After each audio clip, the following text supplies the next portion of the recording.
I'm back here with my sister Karen. Hello again.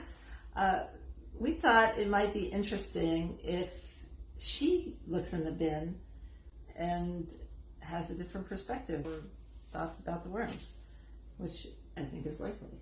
What do you think? Probably. So let's get to it. Oh, you have things. Are things sprouting? Indeed, they are. Yes. Yes.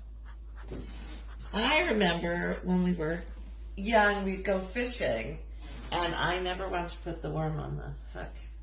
Oh, I have to love you for that. So disgusting. But I wanted to ask you, is there a word for a bunch of worms together, like you have a herd or a flock? Ah, that is a good question.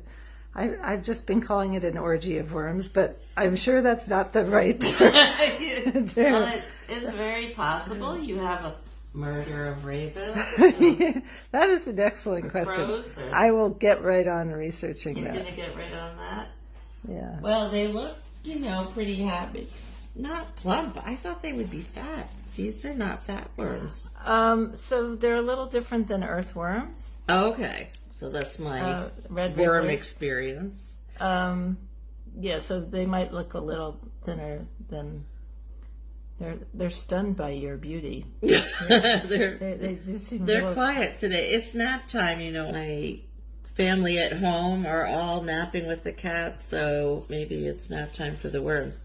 Also, do baby worms have a different, do you just call them baby worms?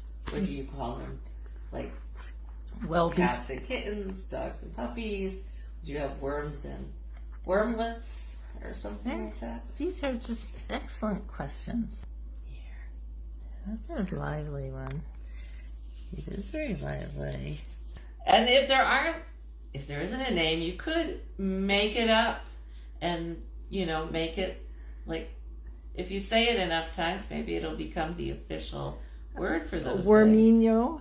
I was going to get you for Valentine's Day the Bronx Zoo to it's like a charity drive actually, but I could buy or adopt a hissing cockroach. But you did it for me last year. Oh, I did? It just came, it was like a surprise. It came in the mail that you adopted a hissing cockroach for me, and it came with a certificate and, some information about hissing cockroaches and a really nice pair of socks, which for some amazing reason, I still have both socks. Wow. Which is astonishing. It's a miracle. Almost a year later. It's a hissing cockroach miracle. It is. Well, it was so great because, your audience doesn't know is that our mother was, for some reason, very enamored of cockroaches. Not in the house, but just sort of, I don't know what.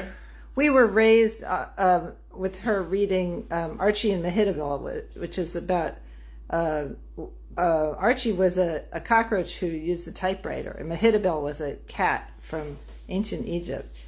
So then she started working on a book. She was going to do I didn't know a children's book when she was taking that writing class. Yeah. And she was working on writing a book, and it had cockroaches sort of weaving through the book.